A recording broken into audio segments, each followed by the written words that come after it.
Have you had a chance to soak in and really understand just how big of a win this was last Friday?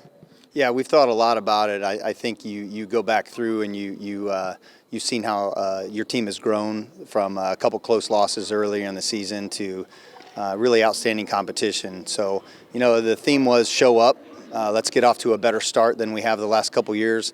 We felt like if we could get to that end of the first quarter mark and be in the game, that our kids would have a belief, and they just did an outstanding job.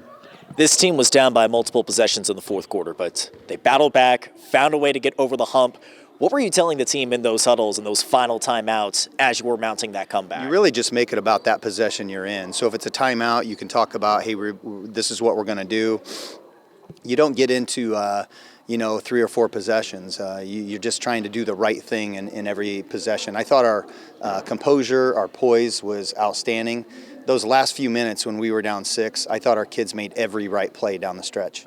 What was that reaction on the bench when you got that final stop against Addie Baxter, buzzer sounded, and you found out you were coming away as winners? Yeah, it's not a great feeling to see Baxter going to the rim, putting the ball on the floor and getting kind of at that logo area. She's so good at that. When we saw the miss, you just kind of realized you won. Still in a little bit of disbelief there. But in that great atmosphere, you're just glad that your kids could pull it out.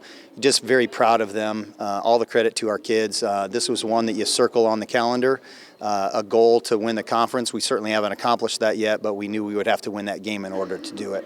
We're pretty much at the halfway point of the regular season now, but as you turn attention now to the last 6-7 weeks of the season, just where do you feel like this team needs to improve as you start looking ahead towards postseason time? It's always going to be about 32 minutes. That's very, very difficult to do, but you're never going to accomplish perfection. But if you can chase perfection, you can reach excellence. That's what our team's trying to do. We're trying to be excellent every day, being good in practice. The day we come off of a win like that, we've got to continue to get better. We've got a game tomorrow night against Woodland. Let's make it about that next thing, that next day, and just keep chasing. That's what this team needs to do.